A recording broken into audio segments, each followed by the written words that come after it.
Capítulo 6, a aliança do começo. Gênesis 3,15. E porei inimizade entre ti e a mulher, e entre a tua semente e a sua semente. Esta te ferirá a cabeça, e tu lhe ferirás o calcanhar.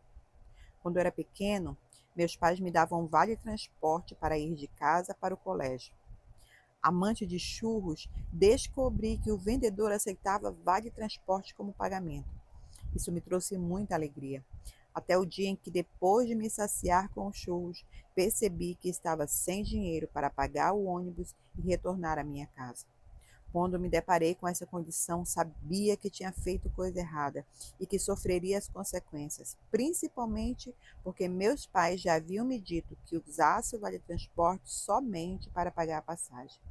Ao ficar sem o vale, sabia que o meu erro seria confrontado pelos meus pais.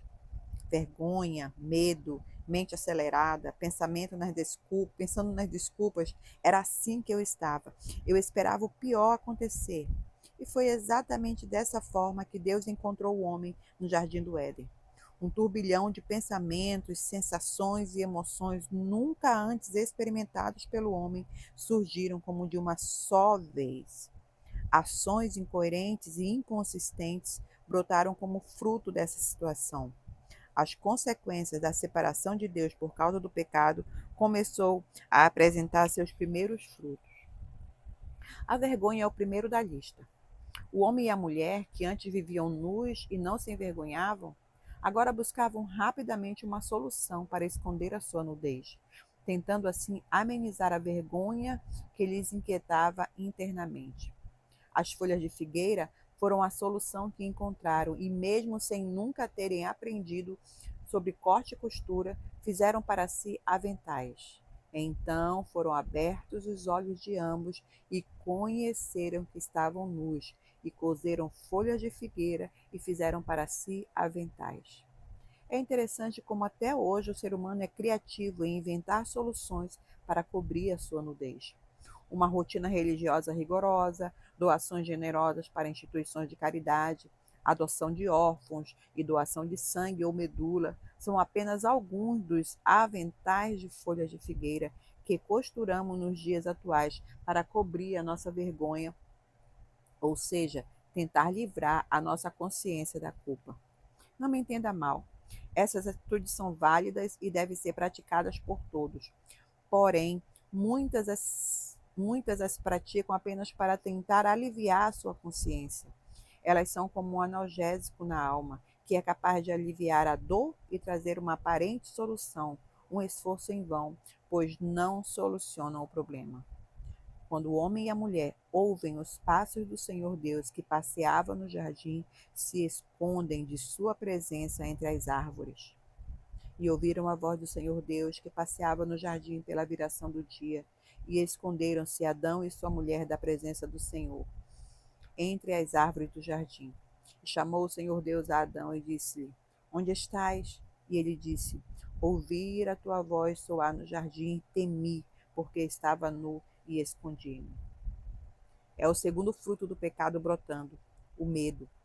Mesmo estando vestidos, eles se veem nus diante da presença de Deus. Dominados pelo medo, fogem, tentando se esconder dele. Eles sabem que são culpados e que há uma sentença de morte sobre eles. Querem achar alguma fuga para as consequências que virão, mas não têm para onde fugir e não sabem a quem recorrer. Estão perdidos.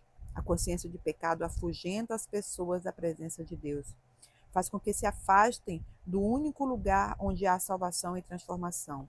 Ao invés de correrem para Deus, eles correm de Deus. Pensam que a busca de Deus por eles é como um caçador experiente a encurralar sua presa para matar. Subtópico: Onde estás? E chamou o Senhor Deus a Adão e disse-lhe: Onde estás? O homem e a mulher estavam em silêncio absoluto, pois não queriam ser encontrados. Apenas uma voz ecoava pelo jardim, e era a voz de Deus, perguntando ao homem: Onde estás? Essa pequena frase, composta de apenas uma palavra no hebraico, fala de realidades tão profundas que vale a pena mergulhar nelas. Deus, em sua onisciência, já sabia que o homem havia quebrado a aliança, mas apesar disso, ele vem ao encontro dele. O que vemos aqui é o Criador buscando a sua criação, que estava perdida. Ele poderia ter abandonado o homem em seu pecado, em seu estado lamentável de morte e destruição, mas esse não é o caráter de Deus. Com essa atitude, ele está dizendo ao homem: eu não me esqueci do meu compromisso contigo. Por mais que o homem tivesse abandonado o seu compromisso, quebrado a aliança, Deus veio ao seu encontro na mesma hora de sempre. Deus não escolheu outro momento, não se apressou. Ele veio ao jardim no momento, no dia que era dedicado à intimidade, à comunhão. A atitude de Deus demonstra que, por mais que o homem seja infiel, ele permanece fiel. Por mais que você tenha abandonado o seu compromisso com Deus, ele está no mesmo lugar, esperando por você, buscando você. O onde estás de Deus é um grito de amor ao homem pecador, dizendo: eu não te abandonarei, nem me esquecerei de você. A morte já era fato na vida do homem. A condenação já estava sobre ele. Deus não precisava ir ao jardim para que o juízo chegasse. Vale ressaltar que a maior condenação não é as maldições pronunciadas, mas o afastamento de Deus. O inferno só é inferno porque Deus não está lá, e o céu só é céu por causa da presença de Deus.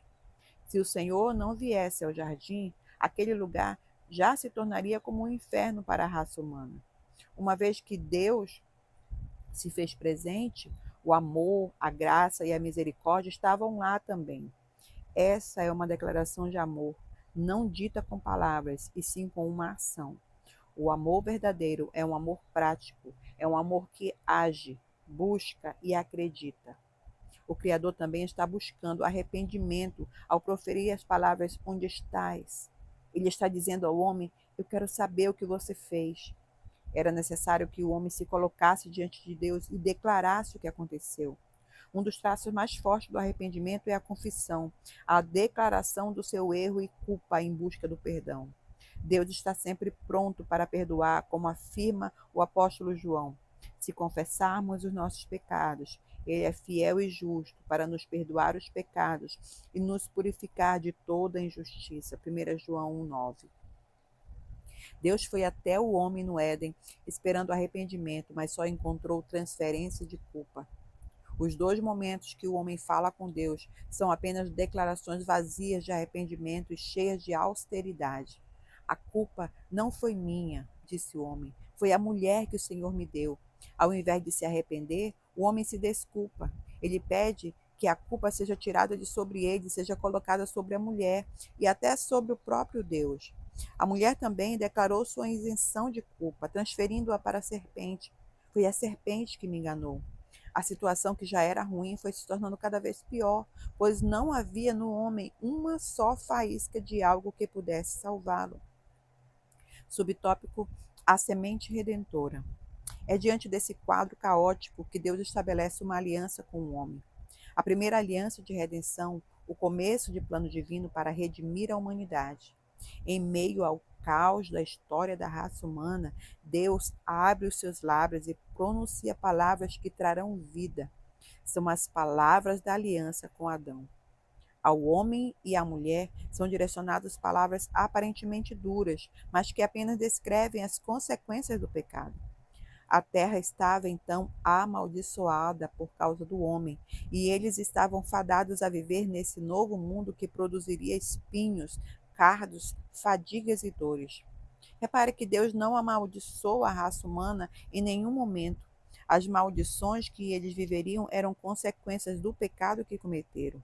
Contudo, perceba que Deus amaldiçoa a serpente, declarando: uma vez que você fez isso, maldito é você entre todos os rebanhos domésticos e entre todos os animais selvagens. Sobre o seu ventre você rastejará, e pó comerá todos os dias da sua vida.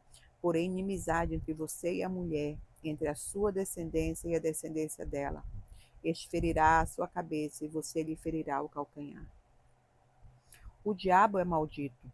está destinado a rastejar para sempre, a nunca se colocar de pé e a só se alimentar de pó, carnalidade e imundície.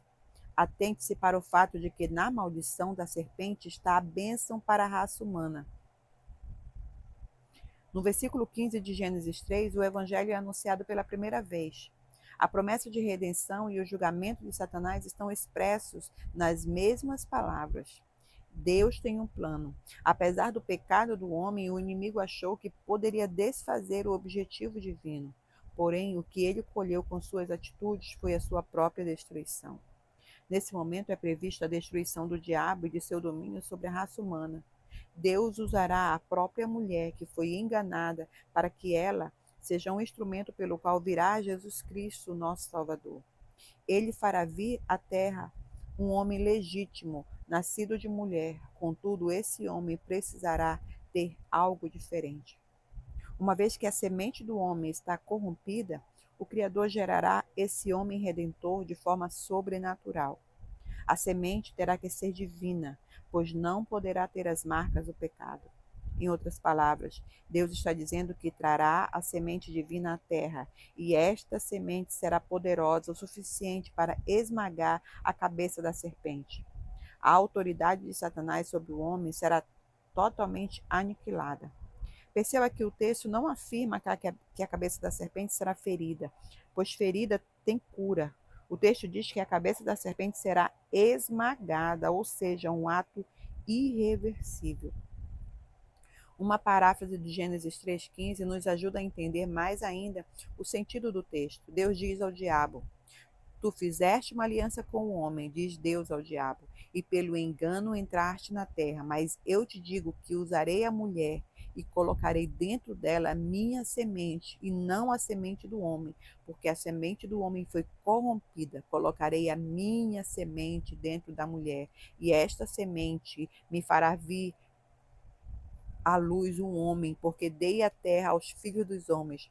Esta semente fará uma aliança de sangue com o homem e quebrará o teu poder. Mais do que lidar apenas com a ação de Satanás no homem, Deus também lidou com a consequência da quebra dos termos da aliança da criação.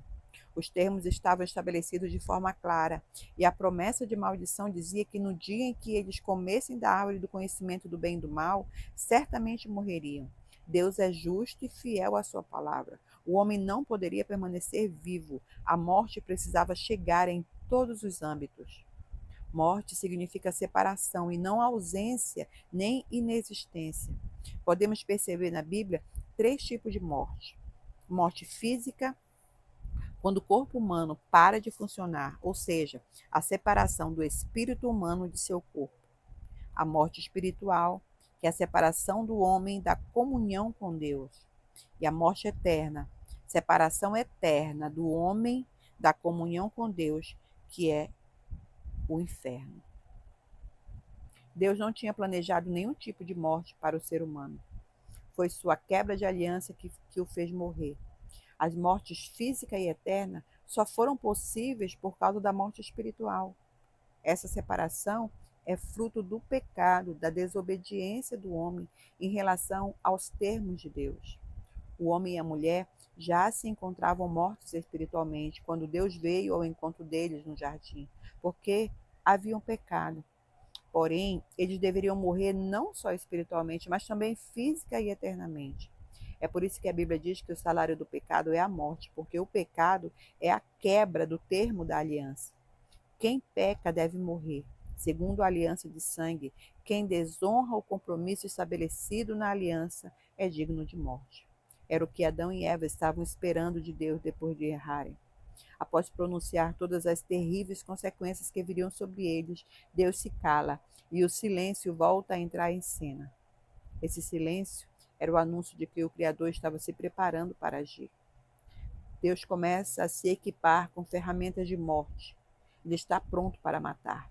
Entretanto, para a surpresa de todos, o Senhor toma um animal. Não a serpente responsável pela tentação, mas um animal inocente, que não estava envolvido em nada nessa situação, e o fere com a morte. Adão e Eva, que nunca tinham visto a morte, são plateia de um sacrifício. Eles veem acontecer um com aquele animal o que deveria acontecer com eles. Na aliança do começo, Deus coloca a condenação sobre um inocente. O amor de Deus pelo homem o leva a sacrificar algo que era dele para não perder a relação que tinha com o homem. A justiça e a graça se beijaram, pois o pecado deles não poderia ficar sem a punição da morte, mas a graça e o amor de Deus os preservou. Mesmo quando Deus expulsou o homem do jardim, foi a demonstração de um ato de graça, porque o homem, em seu estado de morte espiritual, poderia se alimentar da árvore da vida e permanecer morto de forma eterna. Então disse o Senhor Deus: Eis que o homem é como um de nós, sabendo o bem e o mal. Ora, pois, para que não estenda sua mão e tome também da árvore da vida, e coma e viva eternamente. O propósito de Deus sempre é a vida e a preservação dela. O animal imolado se tornou substituto do homem e da mulher. A função do animal não foi apenas morrer no lugar deles, havia mais. E fez o Senhor Deus a Adão e a sua mulher túnicas de peles e os vestiu. Não havia apenas sangue derramado para satisfazer as exigências do pecado, mas a inocência do animal cobriu a vergonha do casal. Deus não veria a vergonha de Adão e Eva novamente. Antes, os veria através do sacrifício desse animal inocente. Os próprios seres humanos, ao olharem para si mesmos, teriam diante de seus olhos este selo de redenção e vida que Deus os havia proporcionado. A túnica de pele tinha o objetivo de lembrar o homem continuamente de que ele deveria morrer, mas outro morreu em seu lugar, que apesar de estar vivendo em uma terra amaldiçoada, Deus lhe havia preservado a vida e prometido redenção. Antes, o homem estava dominado pela vergonha e pelo medo, mas agora estava vestido e poderia se apresentar diante de Deus. A aliança do começo nos mostra que, apesar do erro do ser humano, a misericórdia e a graça divina estão disponíveis. Ele não isenta o homem das consequências do seu pecado, mas garante a preservação dele por meio da obediência à sua palavra e da aceitação de sua obra. Esse pacto nos lembra de que Deus vai lidar com o inimigo de nossas almas através de uma semente da mulher. Mais do que apenas restaurar Adão e Eva, Deus está iniciando a redenção de todos os homens, que seria consumada em Cristo Jesus.